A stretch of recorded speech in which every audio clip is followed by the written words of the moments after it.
तो आज हम लोग इस वीडियो में लेके आए हैं 10वीं का मैथ्स जो हम लोग कर रहे थे। अब आज पढ़ेंगे बहुपदों का गुणनखंड। बहुपदों का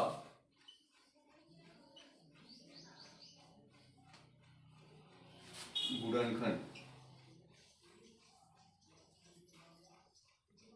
हम लोगों ने लास्ट वीडियो में शेषफल प्रमेय और गुणनखंड प्रमेय पढ़ा था, आप उसको जाके देख सकते हैं। अब आगे बढ़ते हैं गुणनखंड। गुणनखंड हम तीन प्रकार से पढ़ेंगे यहाँ पे बहुपदों का। बहुपद समझ चुके हैं आप लोग। तो पहला है आपका उभयनिष्ठ निकालकर, मतलब कि कॉमन लेकर, कॉमन लेकर। ठीक है, कैसे देखते हैं। मान लीजिए आपका टर्म है 4x स्क्वायर प्लस 12x। ठीक है, आपका एक बहुपद है, आपको इसका गुणनखंड करना है। ठीक है, ये आपका पहला टर्म है और ये आपका दूसरा टर्म है। इन दोनों टर्म में कुछ आपको कॉमन देखने को मिलेगा। जैसे कि मैं 4x स्क्वायर को लिख सकता हूँ, 4x स्क्वायर को मैं लिख सकता हूँ 2 into 2 into x into x. ठीक है, लिख सकता हूँ। 12x को मैं लिख सकता हूँ 2 इंटू 2 इंटू 3 इंटू एक्स। 2 2 या 4, 4 3 या 12 इंटू एक्स। इन दोनों टर्म में कॉमन क्या है? यहाँ भी 2 है, यहाँ भी 2 है, यहाँ एक और 2 है, यहाँ भी एक और 2 है, यहाँ पे एक x है, यहाँ पे एक x है। 2 इंटू 2 इंटू एक्स मतलब 4x। इन दोनों में 4x आप कॉमन ले सकते हैं। तो यहाँ क्या बचा? अगर आप ये 2 2 और x को ले लेंगे, आपके पास फिर क्या बचेगा? x बचेगा। बीच में आपका जो भी है प्लस है तो प्लस, माइनस है तो माइनस। यहाँ प्लस दिया हुआ है, प्लस यहाँ पे भी 2 2 और x आप कॉमन ले चुके हैं, बचा आपका सिर्फ 3 प्लस 3। तो इन दोनों टर्म में जो भी कॉमन है आप उस कॉमन को बाहर लेके इसको फैक्टराइज कर सकते हैं। ये हो जाएगा 4x इंटू एक्स प्लस 3। इस बहुपद का क्या होगा? गुणनखंड होगा। ठीक है, ये है आपका उभयनिष्ठ निकालकर गुणनखंड करने की विधि। तो ये था आपका एग्जाम्पल 1। हम एक और एग्जाम्पल देखते हैं आपका एग्जाम्पल 2। क्वेश्चन है आपके पास यहाँ पे ab plus ac plus a square. आप देख सकते हैं तीनों ही टर्म में a कॉमन है, तो मैं इन तीनों से मैं a को सीधा सीधा कॉमन ले सकता हूँ। तो आपका यहाँ बचेगा b, यहाँ बचेगा आपका सिर्फ c, यहाँ पे 2 a है, a स्क्वायर मतलब 2 है, तो एक a अगर बाहर चला गया तो यहाँ बचेगा आपका। ठीक है, अब इसको अच्छे से अरेंज भी कर सकते हैं, a into a plus b plus c. ये भी सही है और आप इस फॉर्म में भी लिख सकते हैं। ये हो गया आपका फिर उसका A B plus A C plus A square का गुणनखंड। अगला है आपका सर्वसमीकाओं द्वारा गुणनखंड का हल करना। जैसे कि सर्वसमीका, सर्वसमीका आपको क्या होता है? जैसे आपको पता होगा a square minus b square equal to होता है a minus b a plus b. तो आपका क्वेश्चन सीधा इस फॉर्म में अगर आपको दिखे, आप डायरेक्ट उसको ऐसा लिख सकते हो, a square plus 2ab plus b square. इसको आप a plus B into a plus b के फॉर्म में लिख सकते हो। A square minus 2ab plus b square को आप ए माइनस बी और ए माइनस बी। अगर आपको आपका जो प्रश्न है, जो बहुपद है, सीधा इन तीनों में से किसी भी एक फॉर्म में दिखे तो आप डायरेक्टली उसको इस फॉर्म में गुणनखंड कर सकते हो। आपको ज़्यादा प्रॉब्लम इसका फार्मूला बोलते हैं। ठीक है, तो इसके हम क्वेश्चन देख लेते हैं। ठीक है, देखते हैं एग्जाम्पल 1। हमारा क्वेश्चन है एक्स स्क्वायर माइनस 4 का गुणनखंड कीजिए। ठीक है, क्या यहाँ पर ये किसी से मैच कर रहा है? ठीक है, इससे तो नहीं कर रहा है, इससे भी नहीं कर रहा है, इससे चेक करते हैं। देखिए एक्स स्क्वायर आप तुलना कीजिए ए स्क्वायर। 4 को मैं चाहूँ तो 2 का स्क्वायर लिख सकता हूँ, तो इसको अगर सॉल्व करना चाहूँ तो एक्स स्क्वायर माइनस 2 स्क्वायर, तो इसका वैल्यू 4 ही होता है।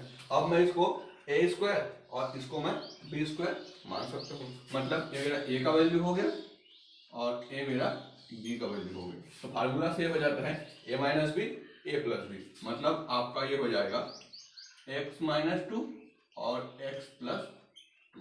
सीधा सीधा आप सर्वसमीका 1 में 1 2 3। आप सारा समीकरण 1 से अप्लाई करके इसका गुणनखंड कर सकते हैं।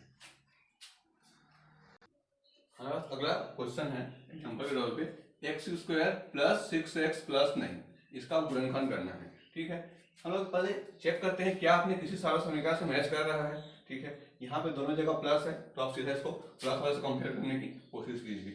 a² मतलब यहाँ पे x² है।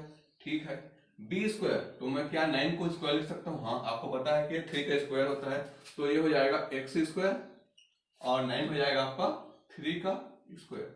मिडिल टर्म को 2ab, 2 मतलब 2, a का वैल्यू है x और b का वैल्यू है 3, तो 2 इंटू एक्स इंटू 3 मतलब आपको हो जाएगा 6x। आपका a square plus 2ab plus b square आपको इस फॉर्म में दिखाई दे रहा है तो आप इसको सीधा सीधा a plus B into a plus B मतलब x plus 3 into X plus 3 के गुणनखंड में लिख सकते हैं। तो आपका इस बहुपद का गुणनखंड हो जाएगा x प्लस 3। आप सर्वसमीकरण 2 को यूज करके इसको बनाएं। ठीक, देखते हैं example number 3। 4x² minus 20x plus 25 का गुणनखंड कीजिए। क्या ये किसी सर्वसमीकरण से मैच कर रहा है? हम पहले साइन से कंपेयर करेंगे, माइनस और प्लस, तो हमारे तीनों में से माइनस और प्लस सर्वसमीकरण 3 में है, इससे कंपेयर करते हैं क्या मैच कर रहा है।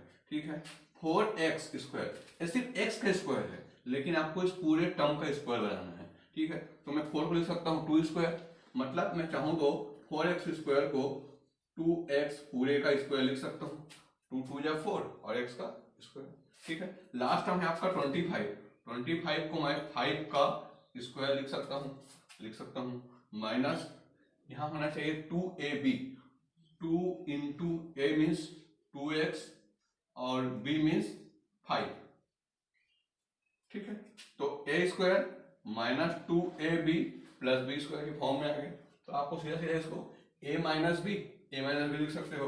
तो यहाँ पे आपका a का वैल्यू है 2x, b का वैल्यू है 5, 2x minus 5 into 2x minus 5। तो आपका बहुपद 4x² माइनस 20x प्लस 25 का गुणनखंड हो जाएगा 2x माइनस 5।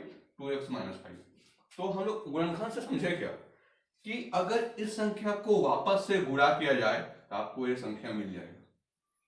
ठीक है, गुणनखंड मतलब किसी एक संख्या को छोटे छोटे पार्ट में तोड़ना। ठीक है, तो आप देख सकते हैं, क्रॉस चेक करना होगा।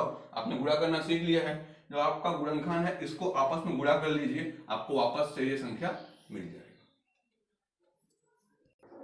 ठीक है, अब आगे देखते हैं ax² plus bx plus c के रूप में बहुपद है, के रूप के बहुपद के मध्य भाग को तोड़कर, मतलब यहां पे आपका जो ax² plus bx plus c एक ऐसा टर्म होगा, x के स्क्वायर में कुछ कोफिशिएंट हो सकता है, चाहे 1 2 3 4, x के साथ में आपका कुछ कोफिशिएंट हो सकता है और एक आपको कुछ कांस्टेंट जिसमें x ना हो, इस टाइप के फॉर्मेट में हो तो आपको इस बीच वाले टर्म को दो पार्ट में तोड़ना है। उसको ऐसे तोड़ना है, मान लीजिए मैं b को b1 और b2 में तोड़ता हूं, इन दोनों को जोड़ने या घटाने पे आपको b मिलना चाहिए और b1 और b2 को अगर मैं गुणा करूं तो मुझे a और c के गुणा के बराबर मिलना चाहिए। इसका सबसे इंपॉर्टेंट है बीच के भाग को तोड़ना। इसको किस प्रकार तोड़ा जाए कि या तो जोड़ने पे या घटाने पे आपको बीच का ये जो कांस्टेंट है वो मिले, मतलब b equal to b1 plus b2, और उन दोनों को आपस में गुणा करने पर पहला टर्म और तीसरा टर्म के गुणनखंड के बराबर हो। अगर आप ऐसे तोड़ते हैं तो आपका 3 से 4 हो जाएगा, मतलब आपका जो ये टर्म है ये आपका हो जाएगा ax² plus b1x plus b2x plus c। अब वो 3 से 4 टर्म हो गए। फिर आप इन दोनों में और इन दोनों में कॉमन लेंगे और हमने जो पहला पढ़ा है कॉमन लेके गुणनखंड उसको अप्लाई करेंगे। ठीक है, इसको समझने के लिए हमें क्वेश्चन लेते हैं। अपने पास एक एग्जांपल है x square plus 5x plus 6 का गुणनखंड कीजिए। आप देख सकते हैं ये a square plus b x plus c के फॉर्म में है। कैसे जानेंगे? यहाँ स्क्वायर टर्म है, यहाँ पावर 1 है और यहाँ x नहीं है, आप इसको मान सकते हैं। तो इसमें आपको मिडिल टर्म 5x को 2 भागों में बांटना है। तो 5 को हम कैसे बांट सकते हैं? 4 प्लस 1, 3 प्लस 2, 2 प्लस 3, 5 प्लस 0 ऐसे नहीं बांट सकते, इसको छोड़िए, है ना। 4 प्लस 1 ठीक वो भी 5 होगा, लेकिन 4 इंटू 1 4 होगा, जो कि यहाँ पे 6 इंटू 1 के बराबर नहीं है। 3 इंटू 2 6 होगा और यहाँ भी 1 इंटू 6 होगा। तो हम 5 को 3 और 2 में ही बांट सकते हैं, 4 और 1 में यहाँ पे नहीं बांट पाएंगे। तो मैं इसको लिख सकता हूँ x square plus 3x plus 2x plus 6। देख लीजिए 3x plus 2x is equal to 5x। और अगर मैं बीच के टर्म को मल्टीप्लाई करूं 3x इंटू 2x, ये आपका हो जाएगा 6x स्क्वायर। पहला टर्म x स्क्वायर और लास्ट टर्म 6, ये हो जाएगा आपका 6x। आपस में बराबर हो रहे हैं। मैंने वही कहा था आपका पहला टर्म और आखिरी टर्म का जो मल्टीप्लाई है वो बीच को तोड़ने वाले दोनों टर्म के मल्टीप्लाई के बराबर होना चाहिए, मतलब आपका एक सही है। अब मैंने क्या बताया था आपको इन दोनों में कॉमन लेना है और इन दोनों में कॉमन लेना है। इन दोनों में क्या कॉमन दिख रहे हैं? यहाँ भी x है, यहाँ भी x है।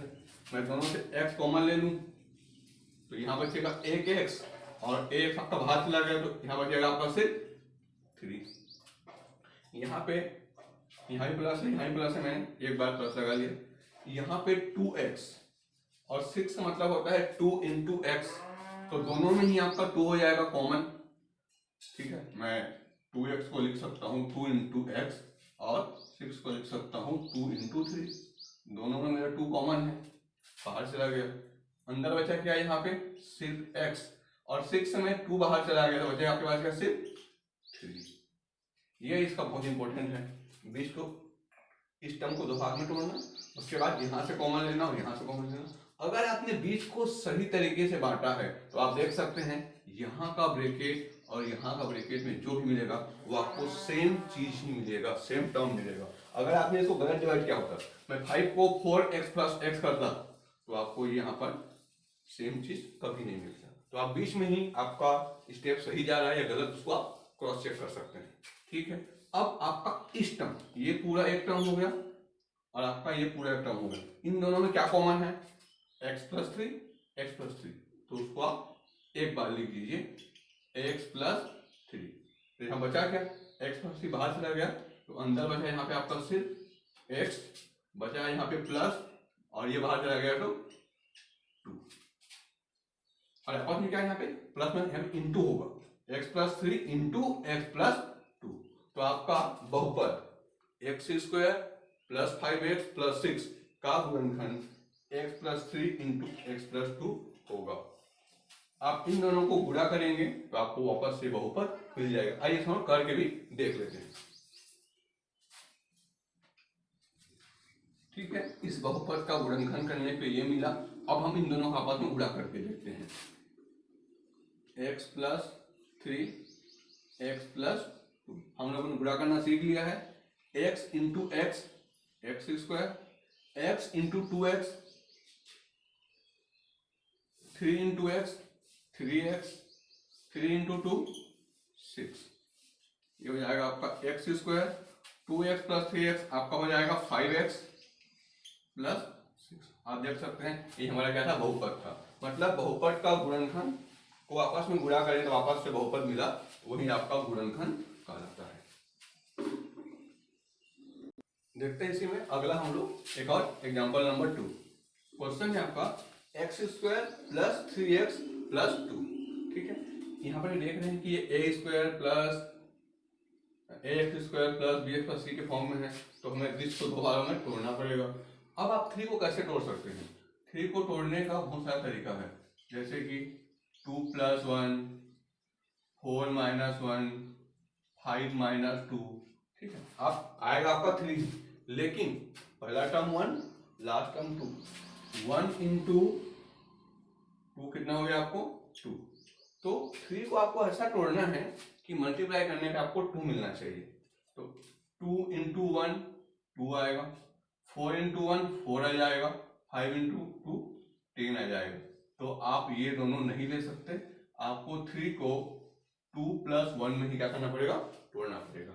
तो ये हो जाएगा आपका x² प्लस, चाहे x + 2x लिखो या 2x + x लिखो, वो दोनों ही सही होगा। तो मैं इसको एक बार x + 2x + 2, आप चाहे तो 2x + x लिख सकते हैं, आपका सही होगा। इन दोनों में आपको जो कॉमन दिखेगा और इन दोनों में आपको जो कॉमन दिखेगा, यहाँ पर भी x है, यहाँ पर भी x है, दोनों से मैं x कॉमन ले लिया, यहाँ बचा क्या आपका x प्लस, अगर x बाहर चला गया तो यहाँ क्या बचा, इसका कोफिशिएंट 1, क्योंकि मैं चाहूँ तो मैं x को x × 1 लिख सकता हूँ। 1 तो हर किसी में मल्टीप्लाई होता ही है, तो इसमें आपका x कॉमन चला गया, बचा यहाँ पे क्या 1, ठीक है। इन दोनों में प्लस कॉमन है, यहाँ 2 × x, यहाँ 2, मैं दोनों में 2 कॉमन ले लूंगा, यहाँ बचेगा आपका x, और जैसे कि यहाँ से 2 बाहर चला गया, यहाँ बचेगा आपका सिर्फ 1, ठीक है। अब देख सकते हैं इस टर्म में और इस टर्म में कॉमन है आपका x + 1 x + 1, उसको आप बाहर लिख लीजिए x + 1, बचेगा यहाँ पे आपका x + 2, x + 2। तो ये हो गया बहुपद x² + 3x + 2 का गुणनखंड, ठीक है। देखते हैं इसी में अगला एग्जांपल, 4x² - 20x + 25, ठीक है। हम यहाँ पे पहला टर्म 4 और लास्ट टर्म 25, दोनों को मल्टीप्लाई करते हैं, 4 × 25 आपका हो जाएगा 100। अब आपको 100 को बांटना है, इस प्रकार तोड़ना है कि जोड़ने या घटाने पे वो 20 आए, ठीक है। मतलब 100 का गुणनखंड कर सकते हैं, ठीक है। अब देखिए 20 कैसे कैसे हो सकता है, 15 + 5, 10 + 10, 18 + 2, ठीक है, 19 + 1, लेकिन आपको मल्टीप्लाई करने पे 100 लाना है। तो अब पता है 10 × 10 = 100, तो हम इसी ऑप्शन को लेकर के चलेंगे, ठीक। तो ये आपका हो जाएगा 4x², जोड़ने पे आएगा लेकिन यहाँ पे क्या साइन माइनस है, तो -10x - 10x, माइनस माइनस जुड़ भी जाएगा और साइन आपको क्या हो जाएगा, माइनस हो जाएगा, +25, ठीक है। अब इसमें आप कॉमन ले लीजिए, 4x² में चाहूँ तो 4x² को 2 × 2 × x लिख सकता हूँ, और मैं 10x को 2 × 5 × x लिख सकता हूँ।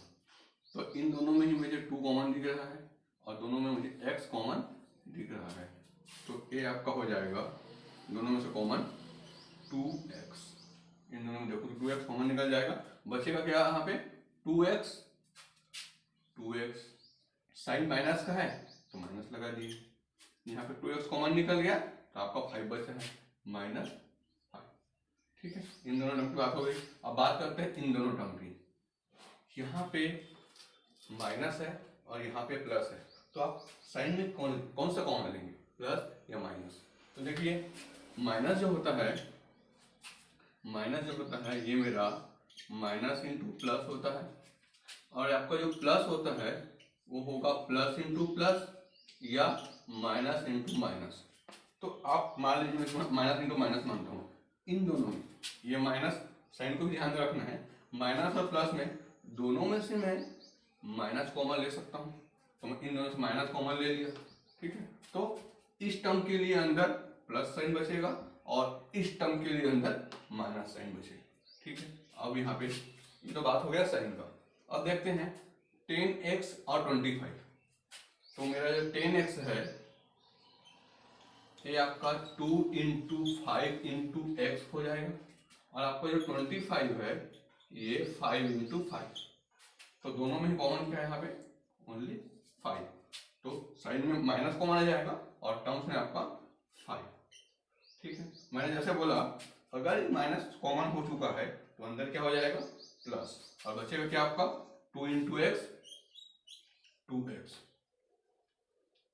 ठीक है, अब प्लस का होता है माइनस इंटू माइनस, अगर ये माइनस कॉमन चला गया है तो अंदर बचेगा यहाँ पे क्या आपका माइनस, और 25 का अगर 5 बाहर चला गया है तो आपका यहाँ बचेगा सिर्फ 5। ठीक है, क्लियर। अब हम लोग देख सकते हैं इस टर्म में और इस टर्म में अगर मैंने सही कॉमन लिया है, मैंने बीच को सही ब्रेक किया है, तो ये ब्रैकेट हमेशा सेम मिलता है 2x माइनस 5 2x माइनस 5, पर हम बिल्कुल सही जा रहे हैं इस टर्म में, और इस टर्म में कॉमन क्या है आपका 2x माइनस 5, ये आ गया बाहर। यहाँ बचेगा क्या आपके पास 2x माइनस 5, तो ये हो गया आपका 4x स्क्वायर माइनस 20 पर 25 का गुणनफल। देखते हैं एक और example, 14x square plus 19x minus 3 को गुणनखंड करते हैं। ठीक है, सबसे पहले बात यहाँ पे 14 और 3 क्या हो जाएगा आपका 42, लेकिन ये प्लस में है और माइनस में, तो माइनस 42।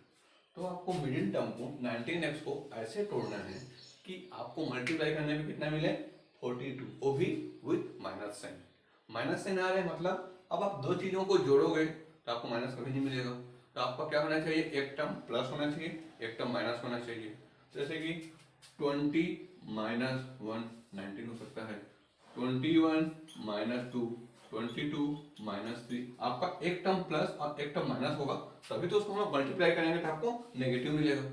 ठीक है, अब 20 इंटू 1 20 होता है, 21 इंटू 2 42, यस यहाँ भी 42 है, प्लस इंटू माइनस का माइनस, मतलब मुझे 19 को 21 माइनस 2 में ब्रेक करना पड़ेगा, तो ये आपका हो जाएगा 14x स्क्वायर। अब लाना प्लस में तो आपका 21 प्लस में होगा और 2 माइनस में।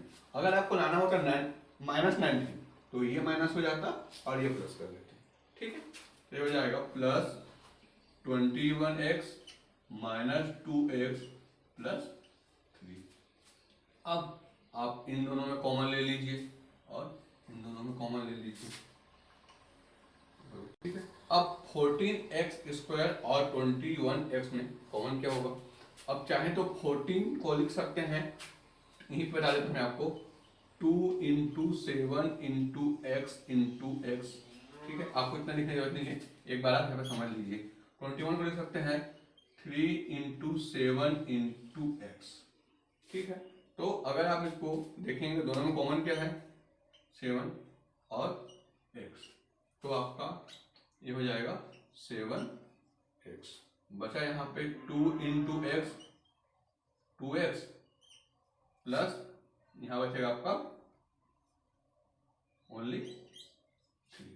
ठीक है, आप सीधा इससे ये स्टेप लिख सकते हैं, ये आपको समझाने के लिए मैंने लिखा हुआ है। सिमिलरली 2x और प्लस 3 दोनों में कुछ कोई कॉमन नहीं है, 2 के टेबल में 3 नहीं आता, 3 के में 2 नहीं आता, लेकिन दोनों में कॉमन, अच्छा माफ कीजिएगा ये आपका माइनस साइन होगा, माइनस साइन मैंने गलती से लिखा। ठीक है, इन दोनों में कोई चीज कॉमन नहीं है, लेकिन कॉमन क्या होता है 1 इसमें मल्टीप्लाई है 1 इसमें भी है, तो मैं दोनों से 1 कॉमन ले सकता हूँ। यहाँ भी माइनस है यहाँ भी माइनस है, तो -1 कॉमन ले सकते हैं, तो बचेगा क्या यहाँ आपका 2x। जब मैंने माइनस कॉमन ले लिया है अंदर क्या हो जाएगा प्लस, तभी तो माइनस इंटू प्लस आपका माइनस आएगा प्लस। ठीक है, तो अंदर ये चीज और ये आपको कॉमन देखने को मिला, तो इस पार्ट से अब इस पार्ट से मैं कॉमन ले लूंगा